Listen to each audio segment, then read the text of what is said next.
Hey there, everyone, and welcome back to Utility Sports. Today, we're going to be talking a little bit more about this crazy first-round series between the Los Angeles Clippers and my Dallas Mavericks. It has been absolutely incredible. This series has been.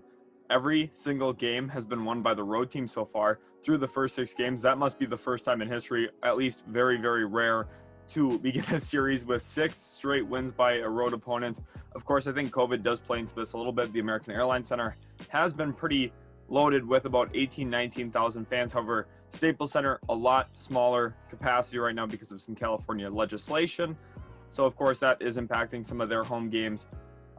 But before we jump into today's video, talking about the series a little bit more and my Game 7 expectations, thoughts, and predictions, I want to urge you guys to hit that subscribe button. If you are new to Utility Sports, we do a lot of different NBA stuff here on the channel. Hoping to do a lot more coverage-based stuff, especially once free agency comes around. And the draft. We're very big into the NBA draft, a lot of NBA mock drafts. We got one up on the channel right now, so make sure you go check that out. And there's just a lot to be a part of here. We do some jersey giveaways. We do a lot here at Utility Sports, so we would really love for you guys to be a part of it as we inch closer to 3,000 subscribers. Your support has been so impactful here. We really appreciate you guys. So now let's jump into it here with the LA Clippers winning 104-97 in Game 6 of the series. That was at American Airlines Center. Like I mentioned, the road team has won all 6 games so far in this series. And for the Mavericks, you have to feel pretty good about that because you're going back to Staples Center for Game 7, where the Mavericks are 3-0 in this series. And they need to win game number 4 for them here in Game 7. This is a must-win game for both teams, and for 2 different reasons. There's a lot at stake in this series. For the Clippers, you're looking at the Kawhi Leonard, Paul George era. If they lose here, you're looking at 1 series win in 2 years against the Dallas Mavericks. You're looking at a team that just hasn't lived up to expectations at this point. If they lose Game 7, you can call this a disappointing season, and you can call this a disappointment for the Clippers. And then the big question mark is Kawhi Leonard, who is going to opt out of his player option. There's no surprise there. Now, is it very possible he still returns to LA? Yes, I think he's going to be a Clipper next season. But if they lose Game 7, that becomes a little bit more iffy for me, and I think that there's a real chance he could look at some other destinations. I think the Mavericks would be a great landing spot. They have the cap space to do something there. The New York Knicks are, of course, a team that a lot of people are going to be talking about. Now, I don't think Kawhi's leaving, but the rumors are going to start flying around. Paul George might get put on the trading block. The Clippers are going to really look to reshape this roster, especially if they lose Game 7 against the Dallas Mavericks. And for the Mavericks end, you're looking at really big question marks for Kristaps Porzingis. Mavs fans, I know what you are thinking. I'm on Mavs Twitter myself.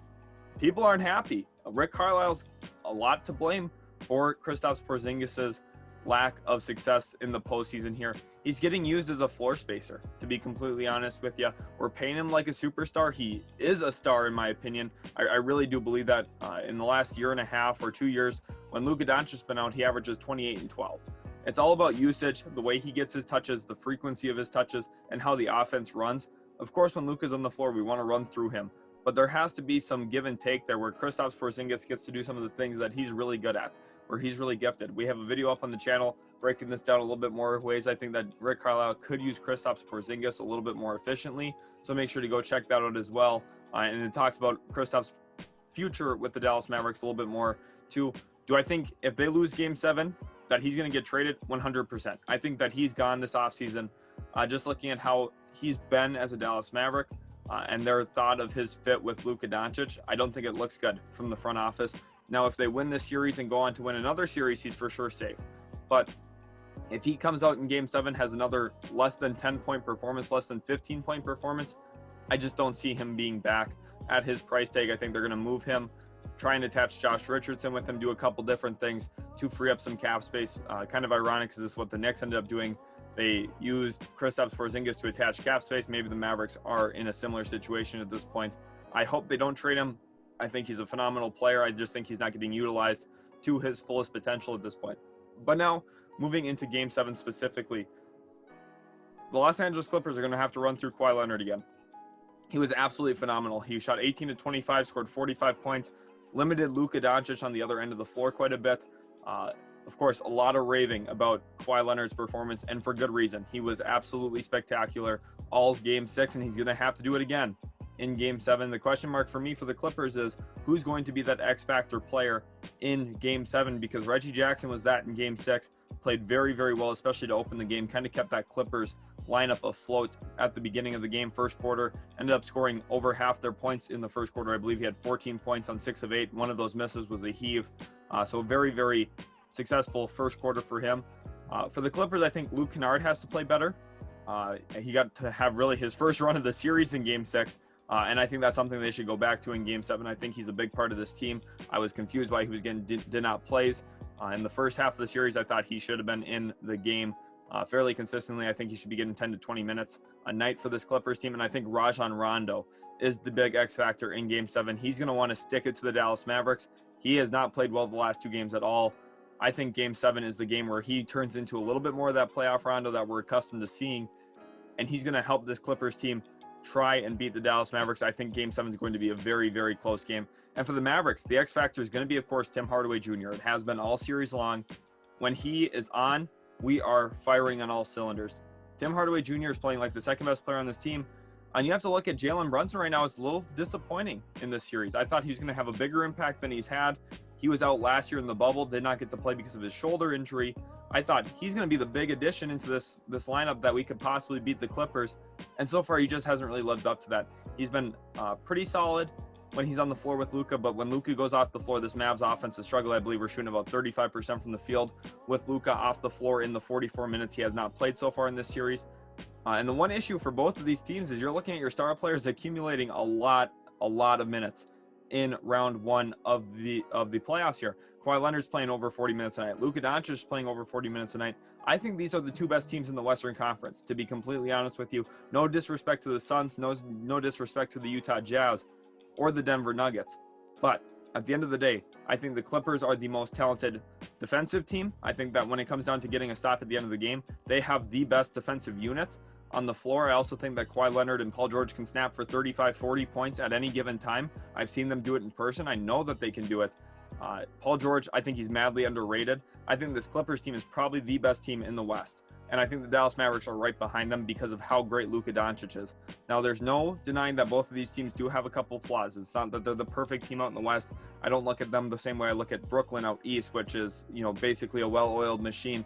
I think that the Clippers have certain areas where they could have improved. They could have used a guard who could get to the rim a little bit more, off the dribble drive penetration from the perimeter. And the Mavericks, they need someone else who could handle the rock. They're badly missing Seth Curry this year. I've been vocal about it. Josh Richardson's been a major letdown. And if you're a Mavericks fan and disagree with me, you just haven't been watching the games, to be honest, because he's just not what we needed. We needed Seth Curry back. I think if Seth Curry was back, this series would have been over by now because of his floor spacing, his ability to also create off the dribble for himself and for others. Widely missed here from my Dallas Mavericks this series. So in Game 7, I do think the Los Angeles Clippers are going to win. I think it's going to be a 3 or 4 point game. And I ultimately think it's going to come off the shoulders of, ironically, Paul George with his shoulder injury history, and also Kawhi Leonard. I think that those 2 players are going to step up. They're going to say, we're not losing in round 1. Luka Doncic is going to go out there, probably have a 40-point triple-double. But I think that there's a few roster issues with this Mavs team. I just think, we're one bad Tim Hardaway Jr. shooting night away from Luka having to have another historic night and still almost losing. Game 5, Luka played probably one of the best playoff performances I've ever seen, and we almost lost that game because Tim Hardaway Jr. shot 6 of 19 and we didn't get any help from anyone. Only had 2 players in double-digit scoring that game. That's insane. That can't happen. And yet I think the Clippers are going to put the Mavs in a situation where that almost has to be the case. They're going to really focus on slowing the others down, especially Tim Hardaway Jr. They've been putting Kawhi Leonard on him at certain points of the series. Also been putting Marcus Morris and PG on him every once in a while.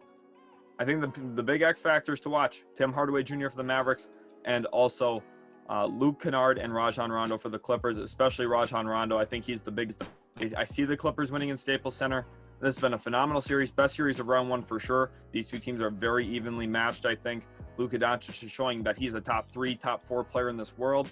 Honestly, at the end of this year, I started to think he is the best player in the world. And I think he's starting to really back up my thoughts there with how he's performed in this playoffs against a very, very deep Clippers roster with a lot of talent on it. The Clippers haven't looked bad. The Mavericks at some points have just looked better, in my opinion. They've shot the ball very well from 3 for the most part this series. 1 or 2 down nights only. The Mavericks, they need to win Game 7. in order to keep the Kristaps Porzingis era alive, and the Clippers, it's do or die at this point for them. Let me know in the comments who you guys think is going to win tonight's game, or not tonight's game, sorry, but the game on Sunday at 2:30 p.m. Central Standard Time.